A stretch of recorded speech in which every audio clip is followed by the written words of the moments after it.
بسم اللہ الرحمن الرحیم نحمدہ نصلی علی رسولہ الکریم اما بعد۔ محترم ناظرین کرام، ایک صاحب ہیں یانس انصاری، ان کا سوال ہے یانس نیم کے میننگ بتاؤ نا پلیز، اور یامر نیم کے میننگ۔ دیکھیں جو نام آپ نے پوچھا اس میں پہلا یانس، یہ عربی زبان کے اندر کسی وزن پر نہیں ملتا ہے، چونکہ یہ سمیہ سے ایک لفظ آتا ہے انیس یا انسو، اس کے معنی تو آتے ہیں مانوس ہونا، اسی طریقے سے محبت رکھنا، انسیت رکھنا۔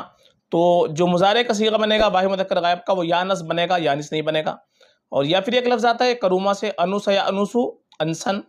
تو اس کے معنی بھی آتے ہیں مانوس ہونے کے، تو اس کے اندر یانوس لفظ بنے گا، تو یانوس یا یانس بن رہا ہے، لیکن یانس جو لفظ ہے یہ کسی وزن پر نہیں بن رہا ہے، اس لیے یہ نام مناسب نہیں ہے۔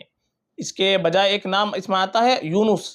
جو پیغمبر کا نام گزرا ہے، نبی کا نام گزرا ہے، وہ نام بڑا مبارک ہے، وہ آپ رکھ سکتے ہیں، لیکن یانس جو نام ہے یہ مناسب نہیں ہے۔ اس کے بجائے آپ بہتر یہ ہے کہ کوئی اچھا نام رکھیں،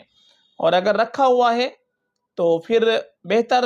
یہ ہے کہ اگر آسانی سے چینج ہو جائے تو چینج کر دیا جائے، اور اگر دشواری ہوتی ہے تو کوئی بات نہیں، ایسے ہی رہنے دیا جائے، کوئی مسئلہ نہیں ہے۔ اور دوسرا آپ نے پوچھا یامر، یامر یہ نام بھی صحیح نہیں ہے، چونکہ اس وزن پر بھی نہیں بنتا، وہ یامر بنتا ہے، ان اللہ یامر بالعدل، تو وہ نصرہ کے ساتھ آتا ہے، یامر کے معنی وہ حکم دیتا ہے،